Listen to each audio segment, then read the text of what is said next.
trouve le principe déjà très bien, je trouve le sujet qui est abordé très très bien. Moi, je suis à Montréal, hein, donc, mais voilà, je suis un Parisien, voilà, ça fait une dizaine d'années que je vis ici maintenant. Je suis franco-camerounais aussi, donc j'ai vraiment un attachement à mon Cameroun d'origine, à l'Afrique en règle générale et à ma communauté globalement.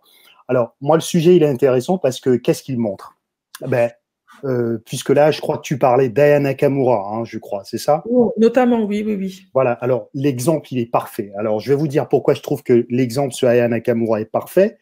Tout simplement parce que ça démontre clairement une chose que les gens, et je parle là pour notre communauté, hein, la communauté noire n'a pas Mhm. compris une chose, malheureusement, et c'est surtout en France.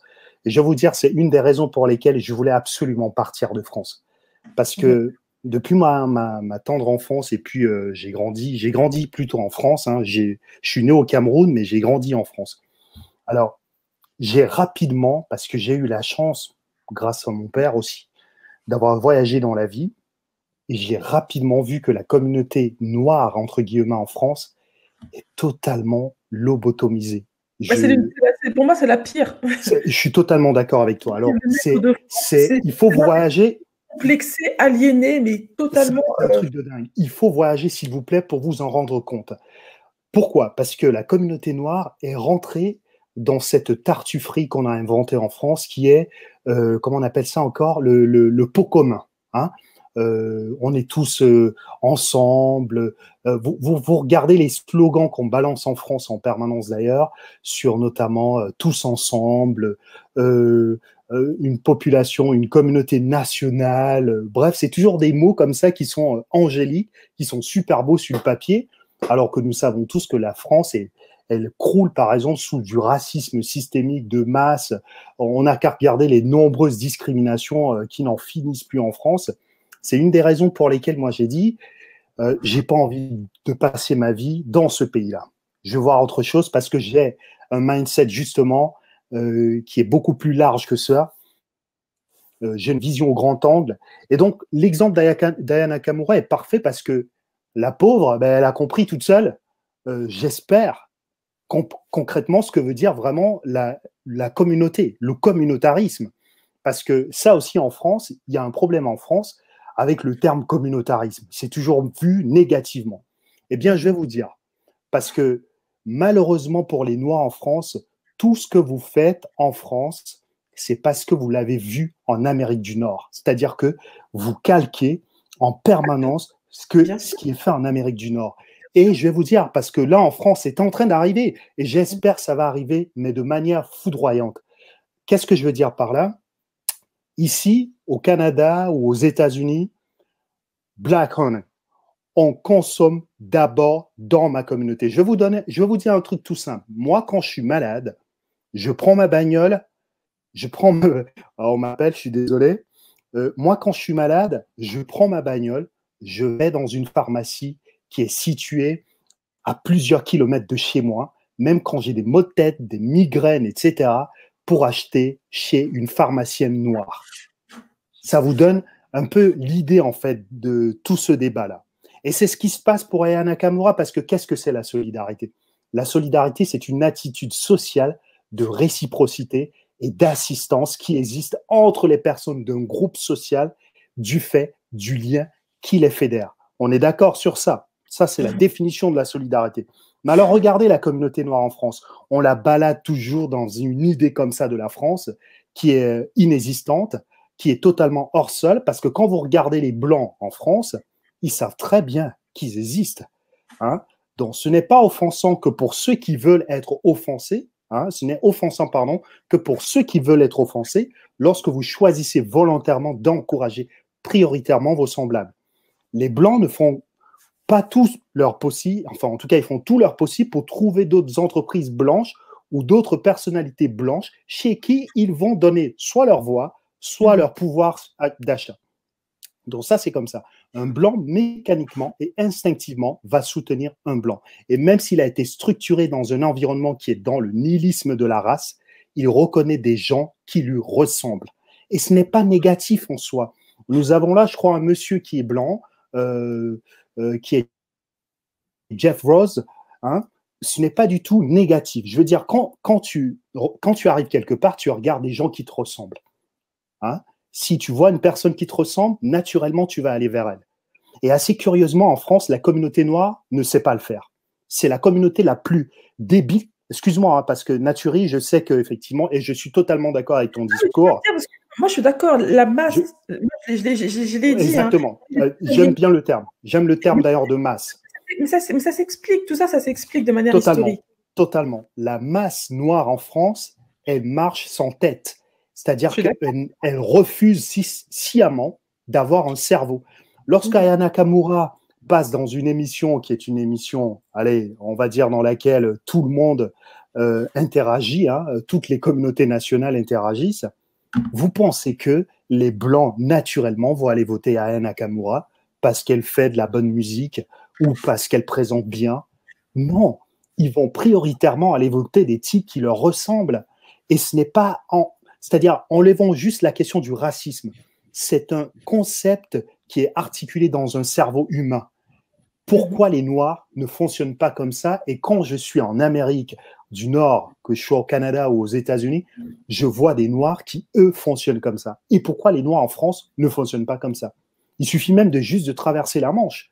Même en Angleterre, ils font mieux qu'en France.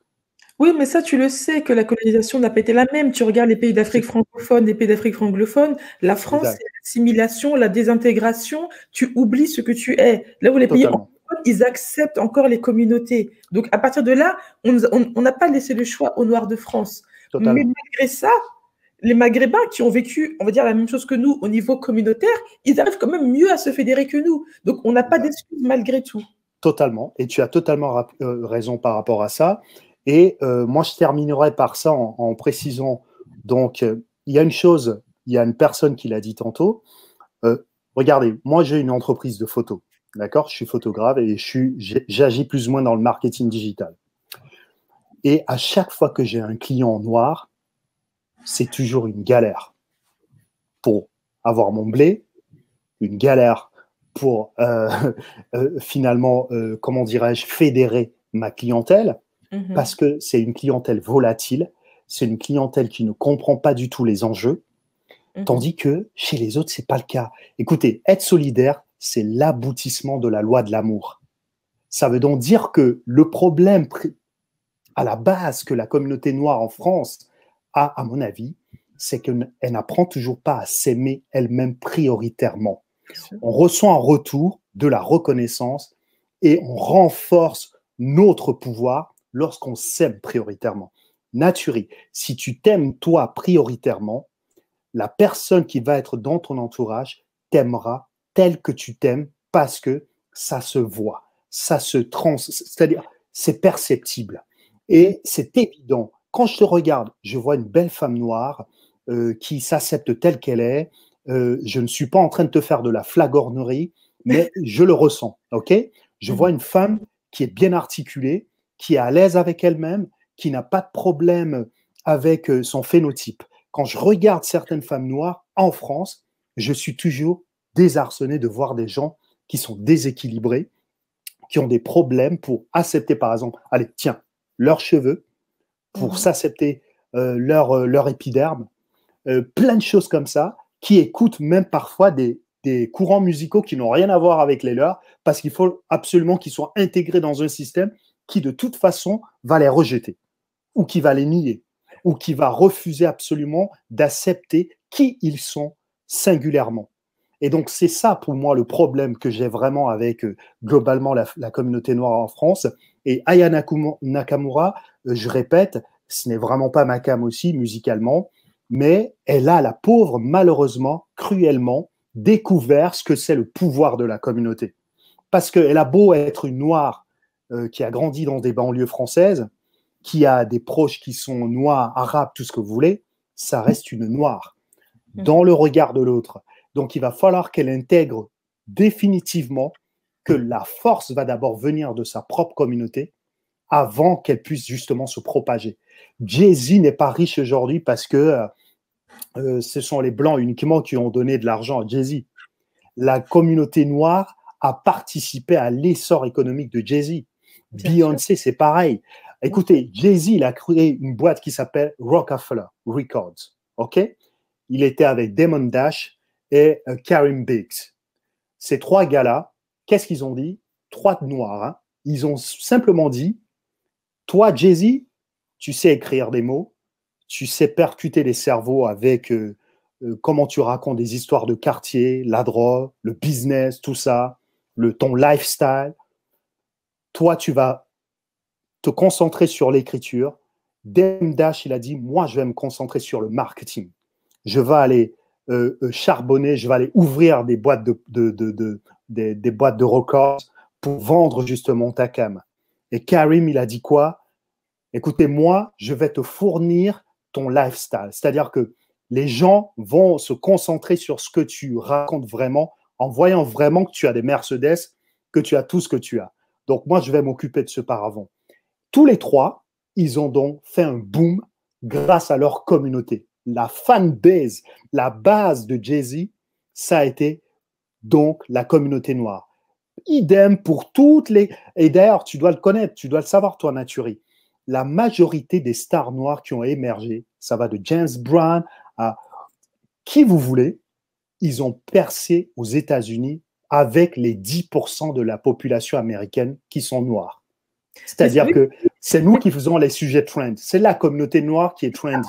Après, il faut dire aussi qu'aux États-Unis, ça fait 400 ans qu'ils sont là-bas. Ils ont eu le temps quand même. Nous, ça fait combien de temps? Et même moi, je ne suis pas née en France, tu vois. Nous, c'est ultra récent. Donc, du coup, ceux qui vont rester en France, ils vont arriver à ce niveau-là, mais il faut leur laisser aussi le temps, justement, d'arriver à là, parce que c'est compliqué, en fait. Et c'est vrai qu'aux États-Unis, il n'y a pas... Comme ils sont tous... Ils ne savent pas d'où ils viennent. Ils ont tous ça en commun. Ils ne savent pas d'où ils viennent. Donc, ils sont tous afro-américains. Mais nous, si tu veux, Naturi, mais nous-mêmes, en réalité, on ne sait pas vraiment d'où on vient. Hein, parce que quand je regarde les Noirs en France, finalement, alors, d'où tu viens, ça ne veut pas dire je viens d'un pays qui est parfois même une invention totale de l'Occident. Oui, non, c'est pas ça. D'où tu viens, c'est qui je suis réellement dans ce paradigme culturel. Ce que je veux te dire, c'est qu'aux États-Unis, tu as une communauté noire, entre guillemets. Si tu veux, tu as les Africains américains et tu as les Africains qui ont immigré. Si tu veux, aller, tu as une communauté noire. En France, tu en as 50.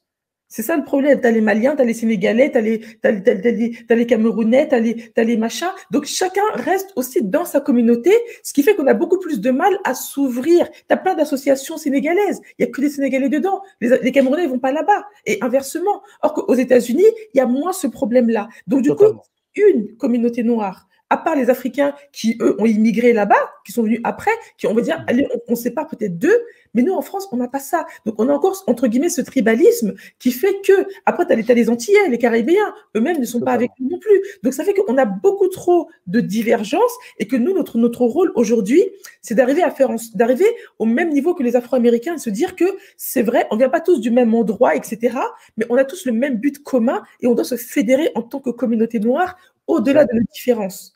Et quand tu fais des différences aux États-Unis, tu as moins de différences religieuses. À la limite, ils sont quasiment tous chrétiens là-bas, quasiment tous, j'exagère, mais tu as un peu moins de différences. Or qu'ici, tu as les musulmans, tu as les chrétiens, c'est beaucoup plus vaste. Et beaucoup Naturi, je suis totalement d'accord avec toi. Le seul bémol, c'est qu'il faut savoir une chose, parce que là, tu le dis effectivement, il y a beaucoup de choses aux États-Unis, il faut y être des fois pour comprendre. Allez, tiens, par exemple, je vais te dire, là, tu disais, bon, ils sont majoritairement chrétiens. Il n'y a pas de problème. Oui, pas tous. Alors, il y a des Noirs qui sont, par exemple, qui sont persuadés que la judéité, c'est eux. Donc, il y a beaucoup de Noirs qui sont juifs aux États-Unis. Il y a beaucoup de Noirs qui sont musulmans aux États-Unis. Donc, il y a tout ça. Et puis, au-delà de tout ça, il y a aussi des Noirs qui viennent de partout. Il y a des Noirs qui sont des origines, par exemple, caribéennes, aux États-Unis, des Noirs qui viennent d'Afrique, etc. Mais une chose que tu vas rapidement constater quand tu es aux États-Unis, c'est que peu importe d'où viennent ces Noirs-là, ils ont déjà intégré ce mindset-là. Ma communauté en priorité. Donc, ça veut dire, en fait, c'est là où je rejoins, le shift, en fait, se fait là, et je te rejoins totalement quand tu dis que là où les Noirs en France doivent arrêter avec leur tribalisme de merde, là, c'est de comprendre définitivement que nous avons un enjeu. Parce que tout le monde veut réellement nous baiser. Excusez le langage, mais tout le monde va vous baiser en France si vous continuez en fait à croire que vous devez rejoindre un camp républicain ou tout ce que vous voulez, qui en fait est une sodomie organisée, en définitif, dans l'intérêt d'une seule souche.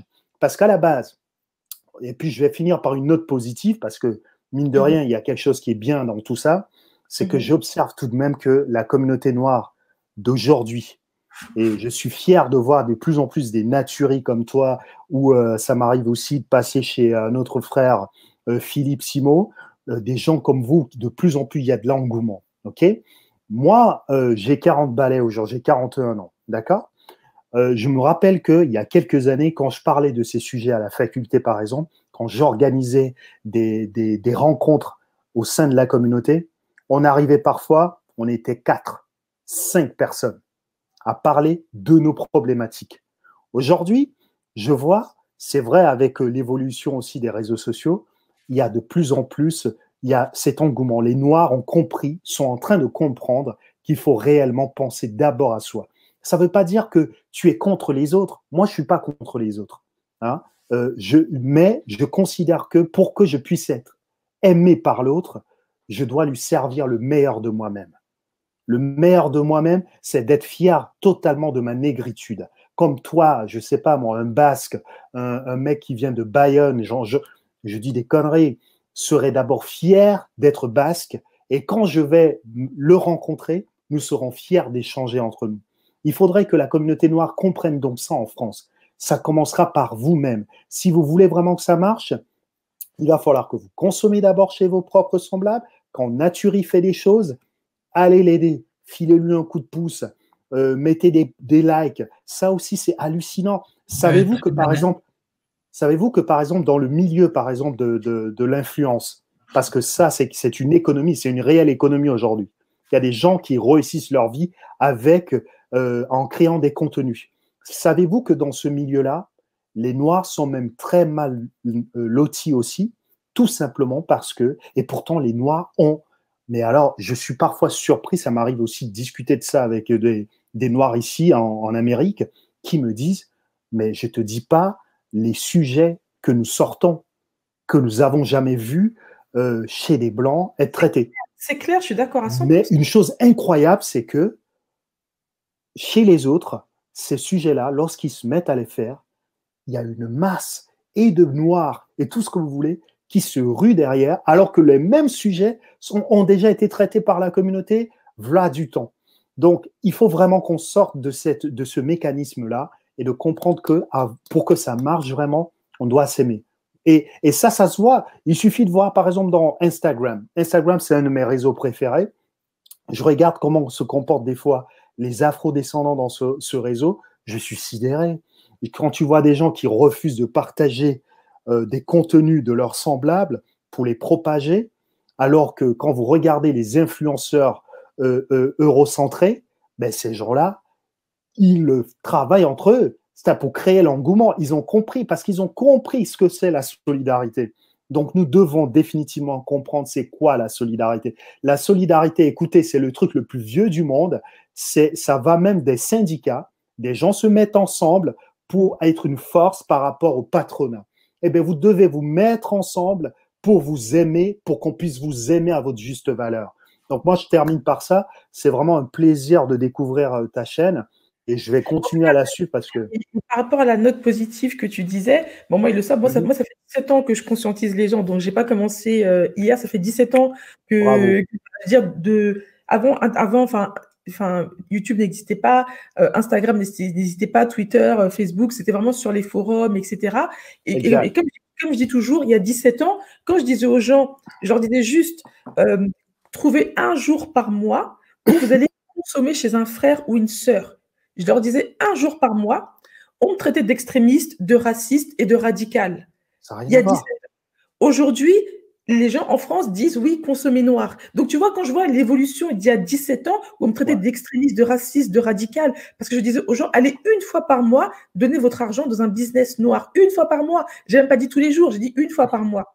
Et aujourd'hui, maintenant, tout le monde le dit. Donc, quand même, on voit l'évolution petit à petit, ça arrive. les gens commencent à comprendre cela, mais c'est un travail de longue haleine. L'afrothérapie, la désaliénation, le fait que les gens sortent de leur complexe d'infériorité, de leur syndrome de Stockholm, et qu'ils soient assez fiers d'eux, en fait. Et comme tu l'as dit, c'est parce que nous sommes dans une autodétestation de nous-mêmes que nous n'arrivons pas à avancer. Parce que quand on ne s'aime pas, on ne peut pas aimer son frère, puisque son frère projette nos propres insécurités, en fait. Donc, du coup, on ne peut pas aller vers lui. Mais le coup, chez les Blancs et chez les autres, eux, on n'a pas ce lien-là avec eux, donc ça ne nous dérange pas d'aller chez eux. Donc, il faut qu'on apprenne à s'aimer et qu'on comprenne. Et ça ne va passer que par l'afrothérapie, la conscientisation et la connaissance de notre histoire. Tant qu'on ne va pas lire, connaître notre histoire et comprendre les enjeux, pourquoi les choses sont arrivées là, parce que absolument tout s'explique. Tout s'explique. Une fois qu'on a cette connaissance-là, on peut faire son introspection et avancer et sortir justement de son aliénation. J'adore tout ce que tu dis là, c'est magnifique. Je finirai juste une dernière chose. Il y a une ville, mais vraiment, j'aimerais que les Noirs, s'il vous plaît, qui sont en France et partout dans le monde, visitez cette ville. Atlanta, visitez-la. Quand je suis allé à Atlanta une fois, je vais juste finir sur ça, vous allez comprendre ce que ça veut dire.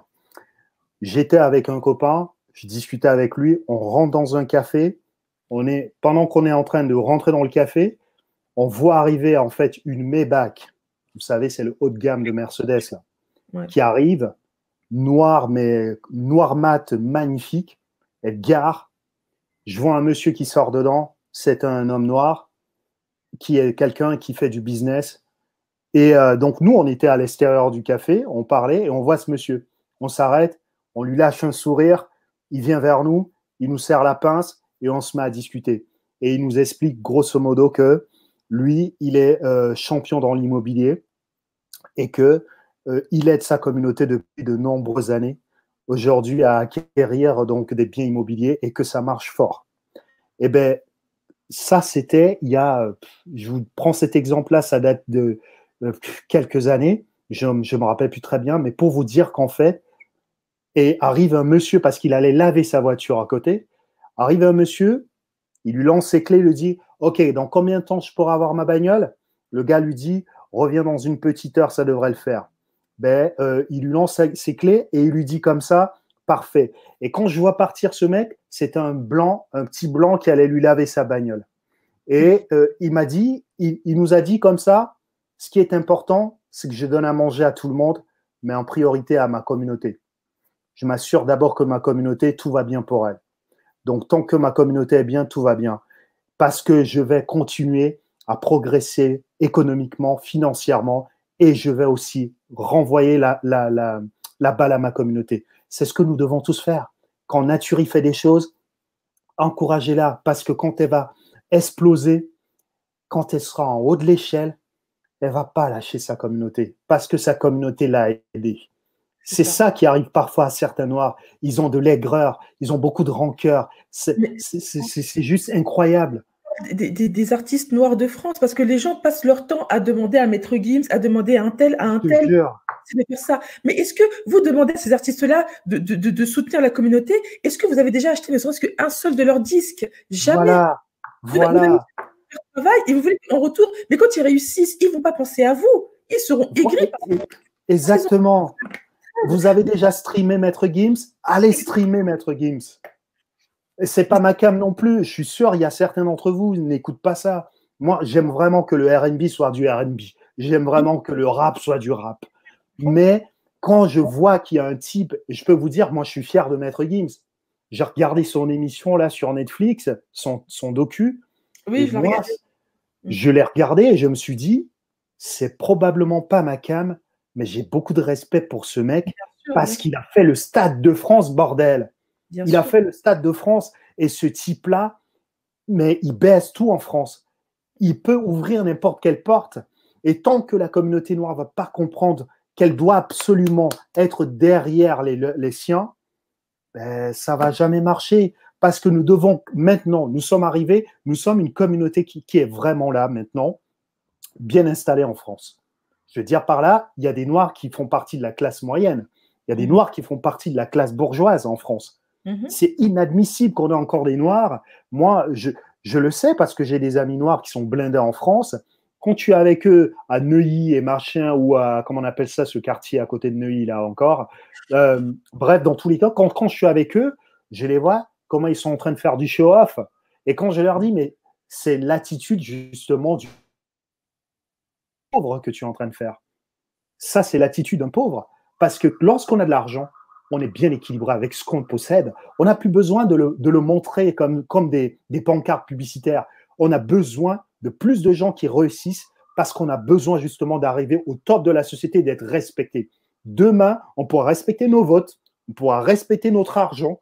Louis Vuitton ne pourra plus se dire si je ne fais pas attention, les mecs ils vont plus acheter mes vêtements. Oui. C'est évident. Donc, nous devons absolument changer ce mindset, arrêter ça. Quand vous devez acheter chez votre frère, évidemment, je ne vous dis pas aller acheter des produits médiocres, mais quand c'est bon, faites-le. Quand vous avez un frère qui est photographe, médecin ou je ne sais pas quoi et que vous devez lui payer à sa juste valeur, payez-le. Payez-le. Pourquoi vous êtes capable de ne pas mettre cette thune-là dans des choses pareilles, mais vous êtes capable d'aller vous rincer mais alors à donf pour aller vous payer un Louis Vuitton ou un Gucci. Mais sans déconner, à un moment donné, réveillons-nous, quoi. C'est clair. C'est un coup de gueule, hein. C'est un coup de gueule, mais parce que on a tellement eu de parcours dans nos vies que maintenant, écoute, moi j'ai eu une dame une fois, une dame noire, hein, qui a réussi économiquement, je suis très fier d'elle, qui vient me voir, qui me dit « J'adore ce que tu fais, je veux que tu t'occupes de A à Z, hein, de tout mon marketing digital. Donc, je te donne les clés de mon Instagram, vas-y, lance-moi le truc, en fait. » Je dis « Ok, pas de problème. » Je lui fais tout le délire. Je lui dis « Voilà, ça va te coûter ça. » Eh bien, vous savez quoi? J'étais surpris de voir qu'en fait, elle ne voulait pas me payer à ma juste valeur. Eh bien, j'ai refusé le business. Et quand j'ai refusé le business, elle s'est plainte que je ne veux pas aider la communauté. C'est de ça qu'on parle, en fait. Tu ne peux pas aider ta communauté si le cercle vicieux n'est pas inversé pour devenir un cercle vertueux.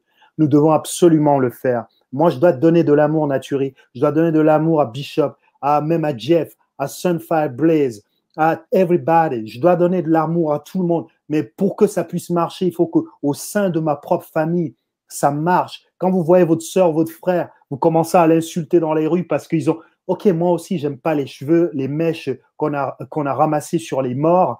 J'aime pas non plus. Mais je vais pas charrier une sœur parce qu'elle a mis des mèches qui me conviennent pas. Vous comprenez? Il faut qu'on arrête cette mentalité justement de l'enfoiré permanent qui devient en fait un être toxique pour sa propre communauté. Il faut vraiment qu'on arrête ça. Il faut qu'on rende de l'amour. Moi, c'est-à-dire, il faut être bienveillant avec nous-mêmes. Quand tu vois ton frère, tu n'es pas obligé de l'insulter parce qu'il n'est pas habillé en vert et parce que toi, tu es en rouge. Essaye juste de comprendre pourquoi lui, il est en vert. Si tu le fais, tu vas peut-être faire le switch et ça va marcher. Donc moi, c'est sur cette note-là vraiment que je voulais passer ce coup de gueule. D'accord. Non, mais en tout cas, merci. En tout cas, c'était super intéressant ce que tu nous as dit. Et voilà, on espère que tu viens intervenir quand tu veux, parce que je pense là, tout le monde a apprécié dans les commentaires tu verras les commentaires. Tout le monde a apprécié dans les commentaires ton intervention, qui est vraiment juste, qui est vraiment vrai. Et ça fait plaisir de voir des gens qui confirment et qui ont la sagesse de dire tout ce que tu as à dire, parce qu'il y a des jeunes qui nous regardent, il y a des moins jeunes aussi qui ont plus 40-50 ans, mais qui n'ont pas forcément l'habitude d'entendre ce type de discours. Et le fait de la manière dont tu l'as dit, ça a vraiment plu. Donc vraiment, je te remercie. Je vais passer plus souvent quand le sujet me plaira, parce qu'effectivement, il faut que ça me tracte. Mais j'adore ce que tu fais. Et s'il te plaît, continue. Et voyez-vous, faites-le, les amis. Je vais mettre ma thune pour cette nana. Donc, faites-le aussi. Tout le monde peut le faire. J'ai cru comprendre que tu es en train de chercher à ouvrir quelque chose, un studio, un bureau.